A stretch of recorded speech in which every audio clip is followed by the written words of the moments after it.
Dispose-nous à écouter et à mettre, Seigneur, alléluia, en pratique ta parole. Donne-nous, Seigneur, alléluia, de nous efforcer, Seigneur, à faire ta volonté, Seigneur. Seigneur, je suis qu'un simple canal, Seigneur, que tu vas utiliser pour le bien de ton peuple, Seigneur. Seigneur, dispose nos cœurs, Seigneur. Alléluia. Ta parole, Seigneur, qui nous édifie, Seigneur. Ta parole qui nous instruit, Seigneur. Alléluia. Ta parole qui ne retourne jamais sans avoir accompli le fait, Seigneur.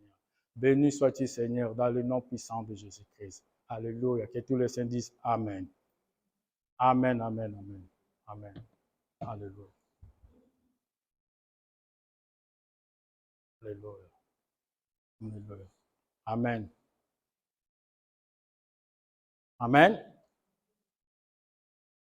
Mon message d'aujourd'hui porte le titre « Donne-nous notre pain quotidien ». Les lecteurs de la Bible connaissent bien ces passages. « Donne-nous notre pain quotidien ». Oui, j'apporte ce message sur comment expérimenter la provision de Dieu dans nos vies. Amen. Comment expérimenter la provision de Dieu dans nos vies. Oui, il y a quelque chose qui nous relie, quelque chose qui nous unit, quelque chose qui nous unit à chacun de nous. On a tous des besoins. On a tous des besoins, si je peux me le permettre. On a tous des besoins. Chacun de nous a des besoins dans sa vie. On a des besoins matériels, on a des besoins d'avenir, besoins de futur. On a des besoins de projets. Toute espèce de besoins. Chacun de nous a des besoins dans sa vie. Alors, on se demande, mais Dieu, est-ce que Dieu connaît mes besoins? Est-ce que Dieu va répondre à mes besoins? Surtout lorsqu'on attend une provision. Amen. Vous savez, Jésus-Christ, dont le Seigneur Jésus, durant son ministère sur la terre, a enseigné à ses disciples comment prier. Il a enseigné à ses disciples comment prier. Un de ses disciples lui a demandé, Seigneur, enseigne-nous comment prier. Enseigne-nous comment prier comme Jean l'a enseigné à ses disciples. Nous allons prendre nos Bibles dans l'évangile de Matthieu. L'évangile de Matthieu, Matthieu 6. Amen, amen. L'évangile de Matthieu, Matthieu 6. Matthieu 6, verset 9. Matthieu 6, verset 9. Le Seigneur répondit, voici comment vous devez prier. Notre Père qui est aux cieux, que ton nom soit sanctifié, que ton règne vienne, que ta volonté soit faite sur la terre comme au ciel. Donne-nous aujourd'hui notre pain quotidien. Pardonne-nous nos offenses comme nous aussi nous pardonnons à ceux qui nous ont offensés. Et ne nous induis pas en tentation, mais délivre-nous du malin, car c'est à toi qu'appartient dans tous les siècles la règne, la puissance et la gloire. Amen. Amen, amen.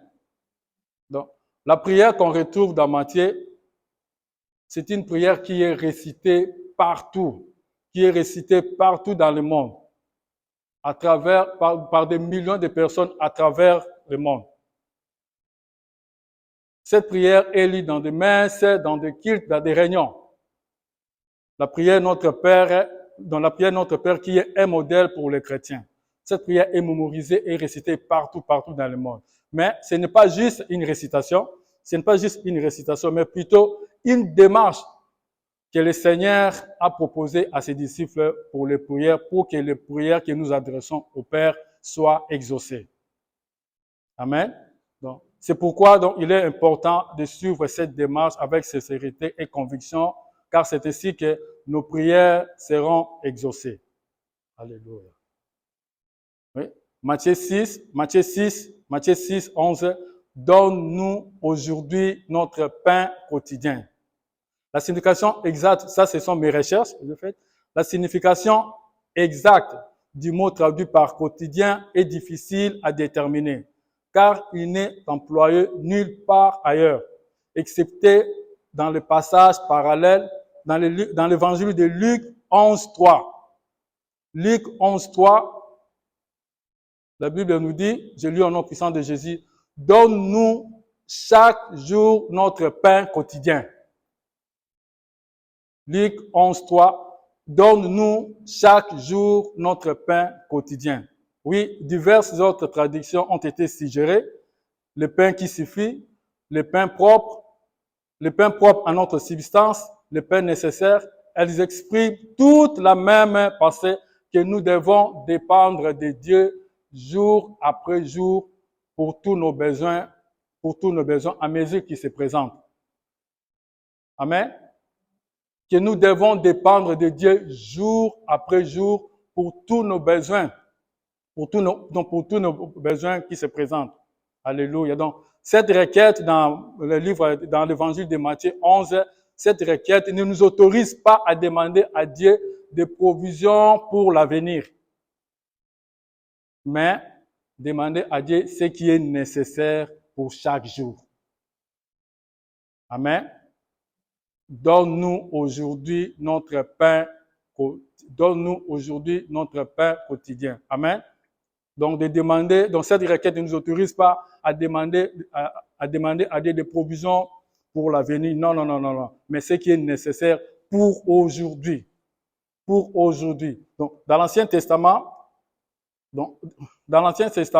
nous constatons des prières qui demandaient de grandes prospérités terrestres. Dans l'Ancien Testament. Et c'est dans le livre de Genèse 28, verset 3. Genèse 28, verset 3. Amen. Nous connaissons tous ces passages-là. Genèse 28, 3, la Bible nous dit, le Saint-Esprit va nous rafraîchir la mémoire. La Bible nous dit dans Genèse 28 que Isaac était vieux. Isaac était vieux et puis il ne pouvait plus voir. Il n'était plus capable de voir, mais il appela son fils aîné. Son fils aîné qui était Esau. Qui lui a dit que non, moi je ne vois plus, alors viens, je vais te bénir avant ma mort. Amen. Il dit, viens, je vais te bénir avant que je meure. Va me chercher un plat que j'aime. Un plat qui va à la chasse, va me chercher un plat que j'aime, et puis avant que je meure, je te bénirai. Isaac a pris son arme et puis il est allé à la chasse pour trouver peut-être à chasser un gibier pour son père. Mais la Bible nous dit que sa mère, la femme d'Isaac était là, Rebecca, qui écoutait tout ce que son père disait à Esau. Et puis, sa mère a appelé Jacob pour lui dire que viens, j'ai tout entendu, tout ce que ton père a dit à Esau. Va me chercher de gibier et puis viens, je vais préparer le plat que ton père aime. Amen.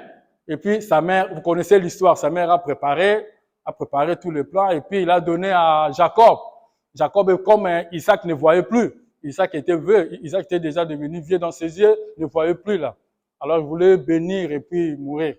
Alors Jacob est venu et puis c'est moi. Donc sa mère a organisé tout et puis son père avait béni Isaac. Donc nous allons lire ça dans le livre de Genèse.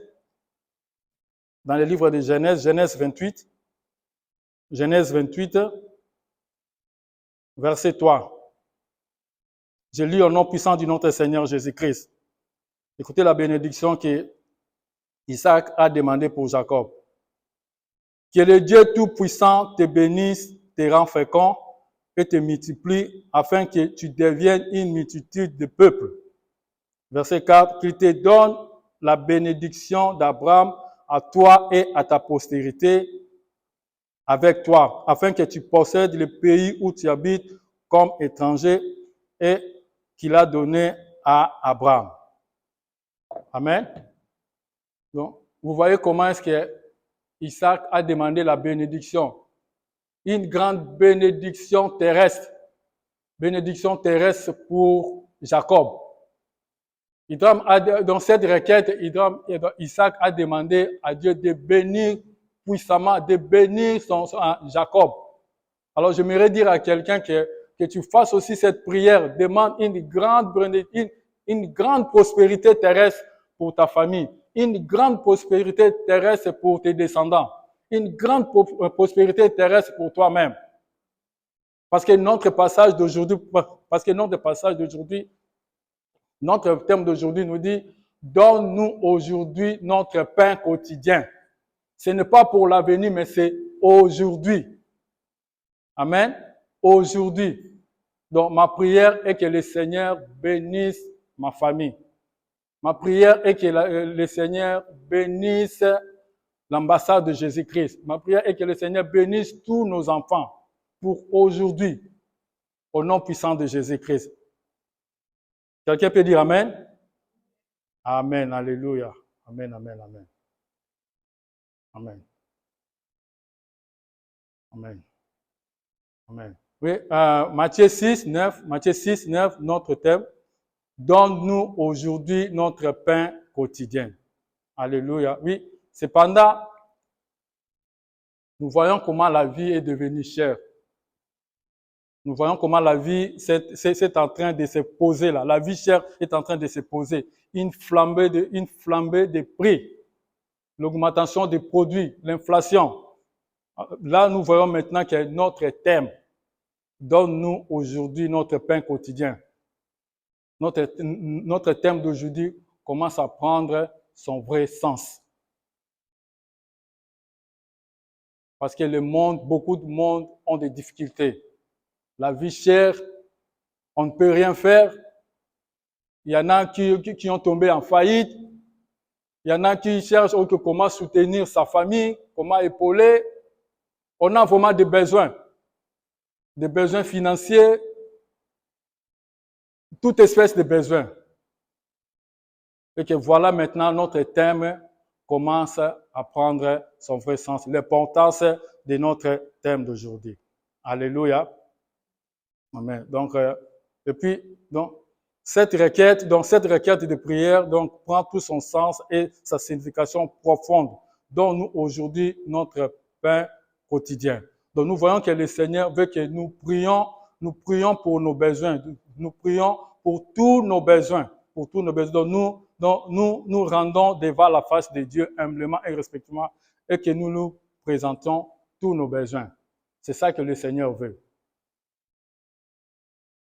Que chacun de nous doit prier, que chacun de nous doit se rendre devant Dieu et lui présenter tous ses besoins. Tous ses besoins. Au nom puissant de Jésus-Christ. Alléluia. Non, il est important, chaque croyant, de reconnaître, il est important pour nous, en tant que croyants, de reconnaître et d'expérimenter la provision de Dieu dans nos vies. Parce que Dieu est notre pourvoyeur, il prend soin de nous de manière abondante. Amen. Donc, comme je l'ai dit, ce thème prend son vrai sens. Avec tout ce qui se passe, avec la conjoncture actuelle. La vie chère s'est imposée. Et puis, il y a des caractères. Il y a des caractères pour expérimenter la provision de Dieu dans nos vies. Pour expérimenter le miracle de Dieu dans nos vies.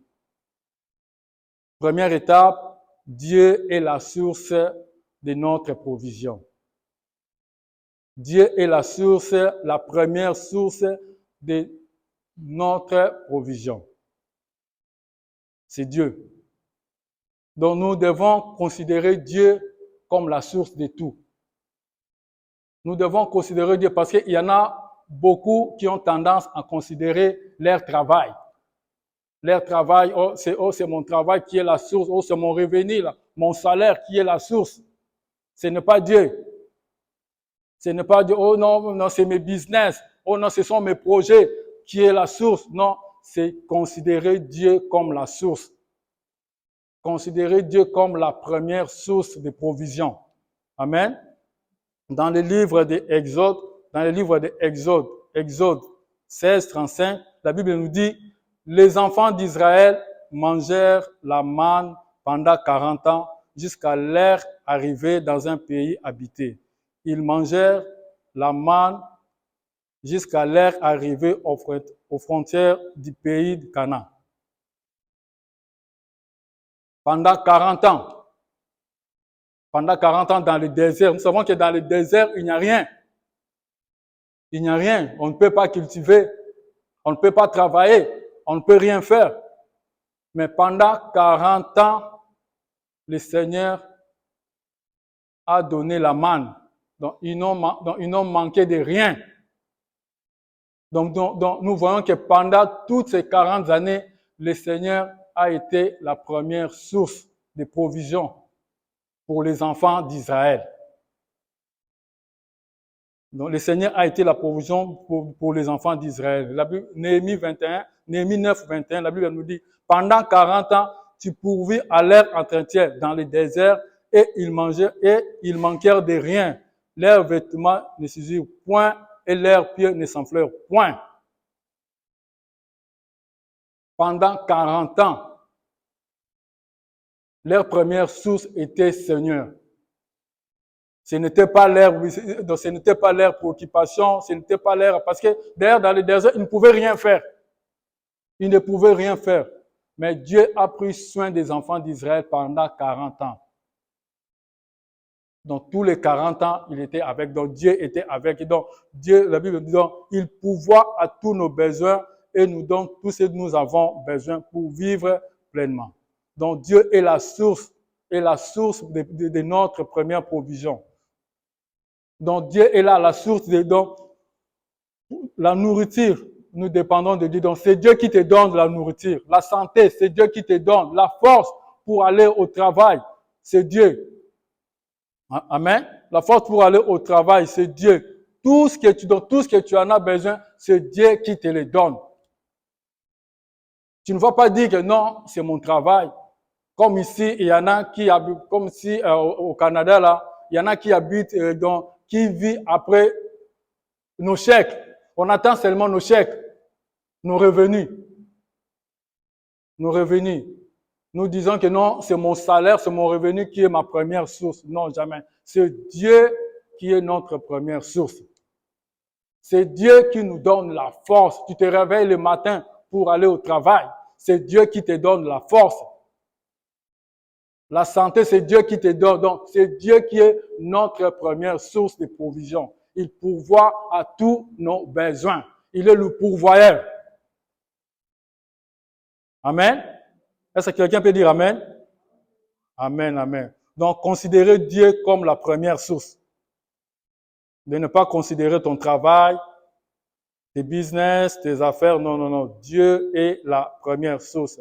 Deuxième étape, croire que Dieu en a toujours en suffisance pour toi. Croire que Dieu en a toujours en suffisance pour toi. On va lire dans l'évangile des Jean. L'évangile des Jean. Alléluia. L'évangile des Jean, Jean chapitre 6, verset 1 jusqu'à 13. La Bible nous dit, j'ai lu au nom puissant de Jésus-Christ, la Bible nous dit, après cela, Jésus s'en alla de l'autre côté de la mer, de Galilée, de Tibériade. Une grande foule le suivait parce qu'elle voyait les miracles qu'il opérait sur les malades. Jésus monta sur la montagne et là, il s'assit avec ses disciples. Verset 4, la Pâque était proche, la fête des Juifs. Verset 5, ayant levé les yeux et voyant qu'une grande foule venait à lui. Jésus dit, Philippe, où achèterons-nous des pains pour que ces gens aient à manger? Verset 6, il disait cela pour le prouver car il savait ce qu'il allait faire. Philippe lui répondit, le pain qu'on aurait pour 200 derniers ne suffirait pas pour que chacun en reçût un peu. Verset 8, un de ses disciples, André, frère de Simon-Pierre, lui dit, il y a ici un jeune garçon qui a 5 pains d'orge et 2 poissons. Mais qu'est-ce que c'est là pour tant de gens? Verset 10, Jésus dit, faites-les s'asseoir. Et il y avait dans ce lieu beaucoup d'herbes. Et ils s'assirent donc au nombre d'environ 5000 hommes. Verset 11, Jésus prit les pains, rendit grâce et les distribua à ceux qui étaient assis. Il leur donna Il leur donna de même des poissons autant qu'ils en voulurent. Verset 12. Lorsqu'ils furent rassasiés, il dit à ses disciples, ramassez le morceau qui reste afin que rien ne se perde. Verset 13. Ils les ramassèrent donc et ils remplirent 12 paniers avec les morceaux qui restaient des 5 pains d'os après que tous eurent mangé. Amen. Donc, comme je disais donc, deuxième, c'était croire que Dieu en a toujours en suffisance pour toi. Jésus-Christ a nourri 5000 personnes, 5000 hommes, 5000 hommes, sans compter les femmes et les enfants. 5000. Qu'est-ce que je voulais dire? Je voulais dire que dans les magasins de Dieu, il n'y a pas de rupture de stock. Dans le magasin de Dieu, le magasin de Dieu ne tombe jamais en faillite. Pendant la période de Covid, il y en a beaucoup. Moi, je me souviens même, j'ai dépensé beaucoup d'argent parce que partout où on devait aller, là, oh non, oh, le rupture, oh, il n'y en a plus. Quel produit vous cherchez? Il n'y en a pas. Oh non, oh, venez dans, oh, vous êtes obligé de prendre seulement 2 parce qu'il y en a beaucoup de clients qui viennent en chercher. Mais pour nous dire que dans le magasin de Dieu, il n'y a pas de rupture de stock. Jamais. Le magasin de Dieu est toujours plein.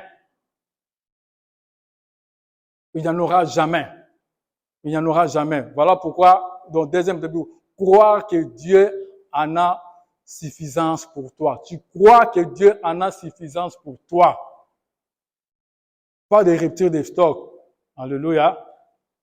Philippiens 4, 19, la Bible nous dit, « Et mon Dieu pourvoira à tous vos besoins selon sa richesse avec gloire en Christ. » Philippiens 4, 19, « Et mon Dieu pourvoira à tous vos besoins selon sa richesse avec gloire en Jésus-Christ. » Dieu a promis de pourvoir à tous nos besoins. À tous nos besoins. Il a dit, et mon Dieu pourvoira à tous vos besoins selon sa richesse. Il n'a pas dit, et mon Dieu pourvoira à tous vos besoins selon sa pauvreté. Non. Il a dit, selon sa richesse. Donc, une richesse inépuisable. Amen. Donc, le Seigneur a promis de pourvoir à nos besoins. Selon sa richesse. Une richesse, alléluia, la Bible nous dit, Ésaïe 45, 3, je te donnerai des trésors cachés, enfouis, afin que tu saches que je suis l'Éternel qui t'appelle par ton nom, le Dieu d'Israël. Je te donnerai des trésors cachés, des richesses cachées sous le sol, des richesses cachées dans les mers. Alléluia. Afin que tu saches que je suis l'Éternel, ton Dieu qui t'appelle. Donc Dieu pourvoira à tes besoins. Dieu pourvoira à nos besoins. Alléluia. Donc nous devons compter sur Dieu. Nous devons compter sur lui. Donc Dieu va combler de sorte, donc Dieu va combler tous nos besoins. Il a comblé hier, il comblera aujourd'hui et il comblera demain. Et il continue à combler. Alléluia. Donc, étape de croire que Dieu en a toujours en suffisance pour toi. Alléluia. Ce n'est pas que Dieu m'a donné, ce n'est pas que Dieu pourvoit à mes besoins. Dieu ne peut pas pourvoir aux besoins de Daniel. Dieu ne peut pas pourvoir aux besoins de ma sœur, de mon frère, jamais. Il y en a en suffisance pour moi. Il y en a en suffisance pour toi. Juste croire et tu verras le miracle de la provision. Juste tu crois. Considérer Dieu la première source. Et croire que Dieu en a en suffisance, des ressources en abondance pour toi. Pour toi. Alléluia. Amen. Troisième, c'est focaliser sur aujourd'hui. Amen. C'est focaliser sur aujourd'hui, notre pain d'aujourd'hui. notre pain d'aujourd'hui. Ça, c'est le thème là. Notre pain d'aujourd'hui. Jésus n'a pas dit notre pain, donc c'est focalisé aujourd'hui. Donc cette requête, ce n'est pas à demander pour demain ou pour l'avenir, non, aujourd'hui. Concentre-toi sur aujourd'hui. Donne-nous aujourd'hui notre pain quotidien. Aujourd'hui. Alléluia. Aujourd'hui, la Bible nous dit dans Matthieu 6, 31 à 34. Ne vous inquiétez donc point et ne dites pas que mangerons-nous, que boirons-nous, de quoi serons-nous vêtus, car toutes ces choses, ce sont des païens qui les cherchent. Votre Père céleste sait que vous en avez besoin. Cherchez premièrement le royaume et la justice de Dieu, et toutes ces choses vous seront données par-dessous. Ne vous inquiétez donc pas du lendemain, car le lendemain aura soin de lui-même. À chaque jour suffit sa peine. Ne vous inquiétez pas, pas d'inquiétude, pas d'inquiet. Concentre-toi pour aujourd'hui.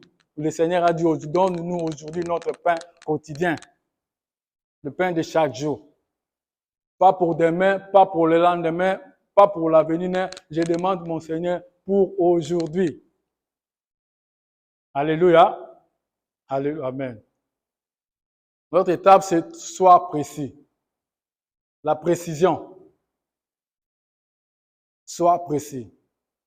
Philippiens 4, 6, la Bible nous dit, ne vous inquiétez de rien, mais en toute chose, faites connaître vos besoins à Dieu par des prières et des supplications avec des actions de grâce.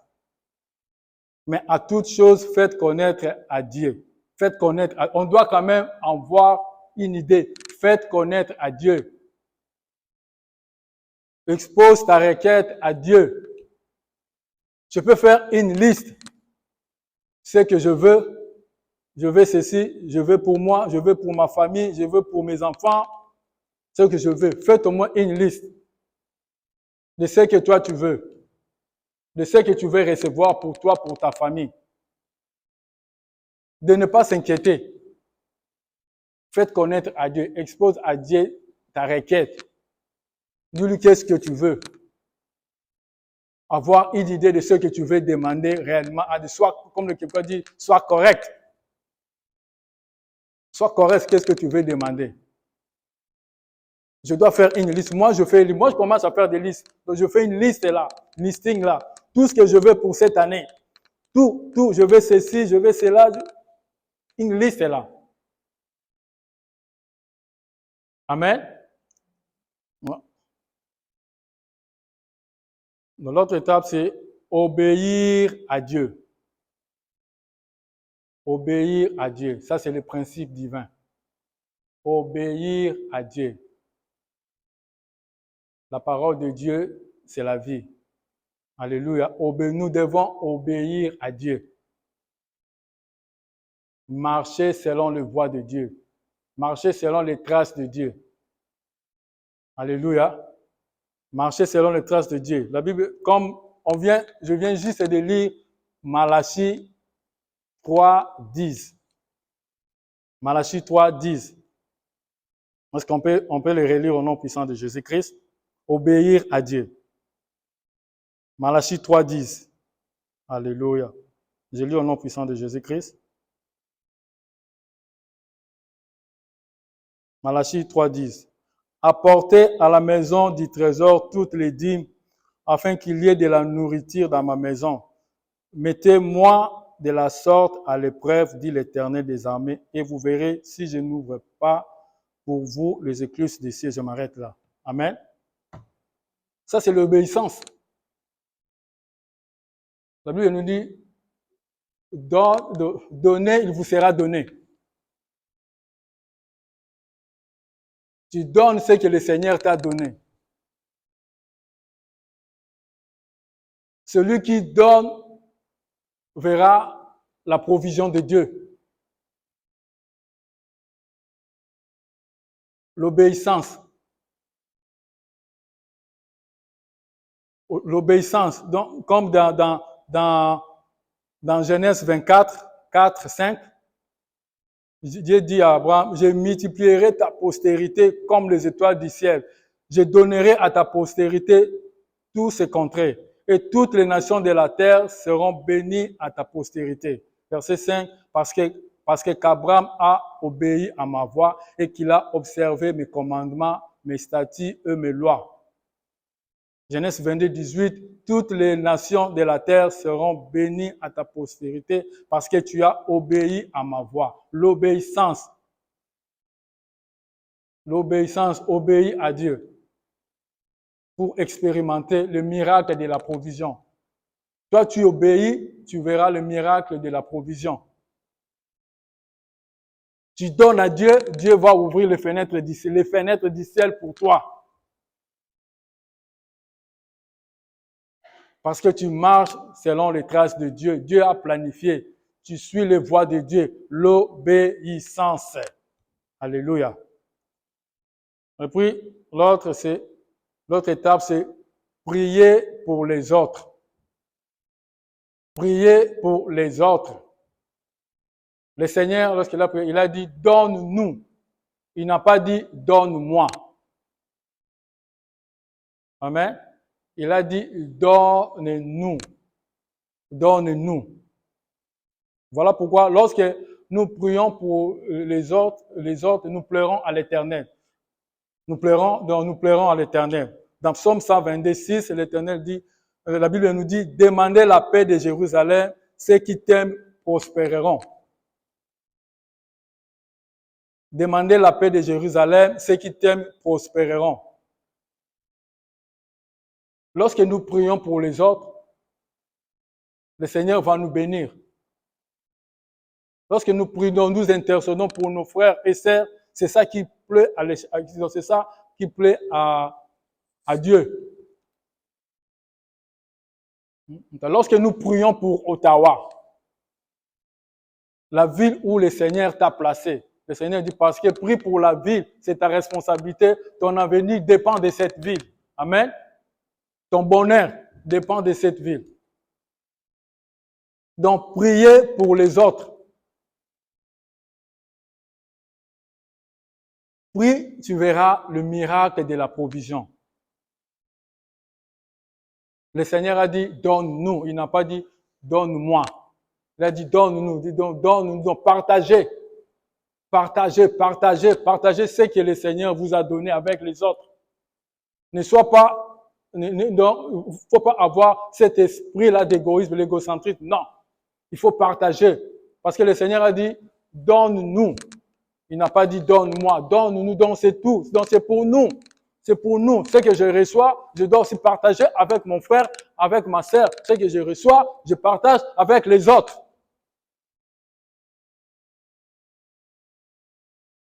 Le Seigneur n'a pas dit donne-moi. Il a dit donne-nous.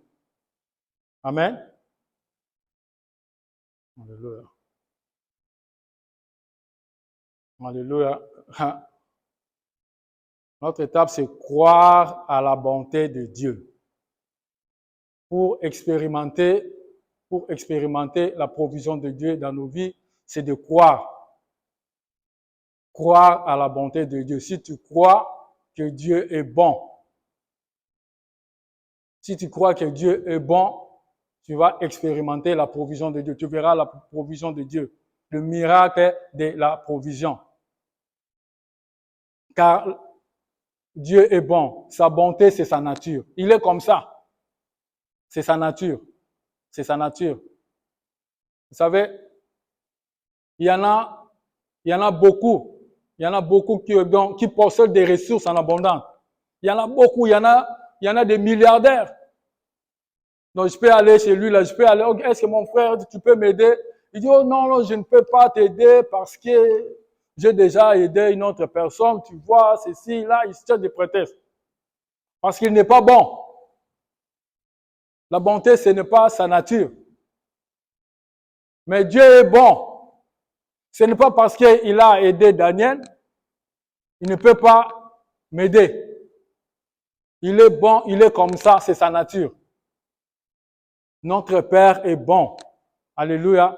Dans Matthieu 7, 11, la Bible nous dit, Matthieu 7, 11, la Bible nous dit, si donc, méchants comme vous l'êtes, vous savez donner de bonnes choses à vos enfants, à combien plus forte raison votre Père, à combien plus forte raison votre Père qui est dans le ciel, vous donnera-t-il de bonnes choses à ceux qui le lui demandent?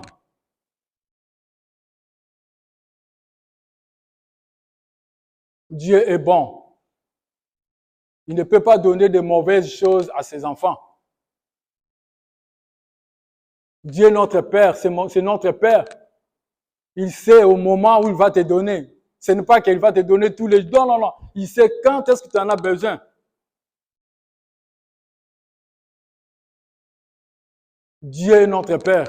Le Père donne toujours de bonnes choses à ses enfants. Croire à la bonté de Dieu, tu verras le miracle de la provision. Croire à la bonté de Dieu. Donc Dieu créera un besoin dans ta vie pour te montrer sa provision.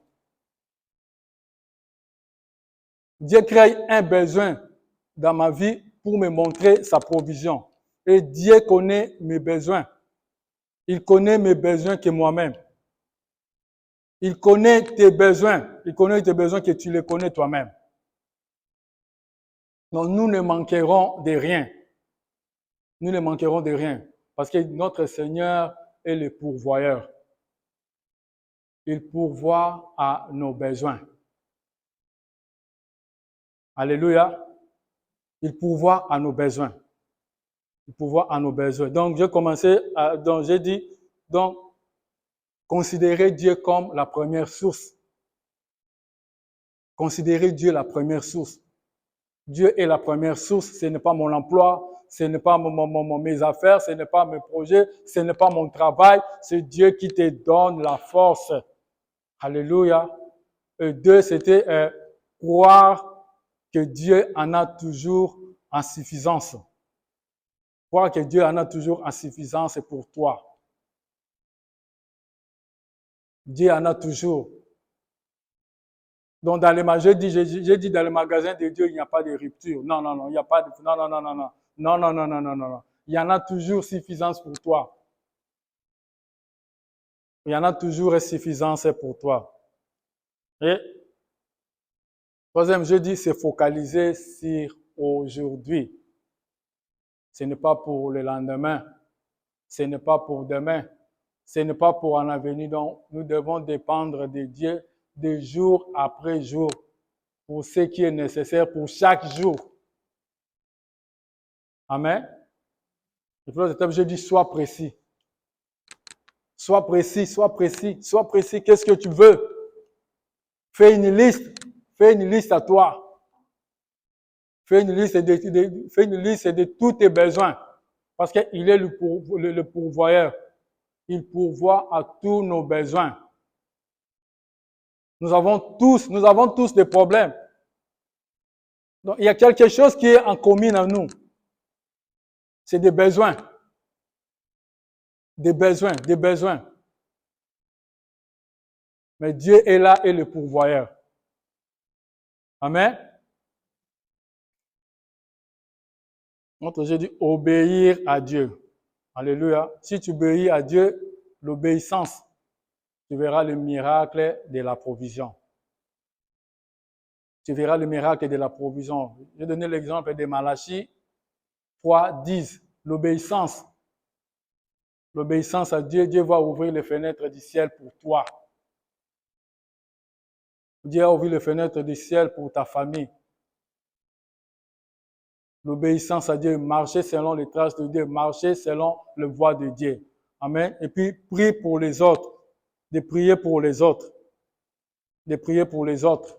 Le Seigneur a dit, donne-nous. Il n'a pas dit, donne-moi. Donne-nous. Ce que le Seigneur te donne, partage aussi pour les autres. Prie pour les autres. Lorsque nous prions pour les autres, le Seigneur aime ça. Quand nous prions pour Israël, le Seigneur aime ça. Le Seigneur dit, demandez la paix de Jérusalem. Ceux qui t'aiment prospéreront. Ceux qui t'aiment seront bénis. Ceux qui t'aiment verront le miracle de la provision.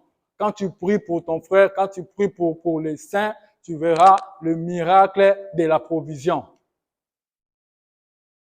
Croire à la bonté de Dieu, sa bonté est grande. Il est comme ça, la bonté de Dieu, c'est sa nature. Amen. Donc c'est ce message que j'ai apporté sur comment expérimenter la provision de Dieu dans nos vies. Amen. Il y a quelques conseils que je fais mes recherches pour. Alléluia. Quelques conseils. Conseil numéro 1, c'est faites confiance à Dieu. De faire confiance à Dieu, de croire qu'il pourvoira à tous vos besoins selon sa richesse et sa gloire. Soyez reconnaissant. Exprimez votre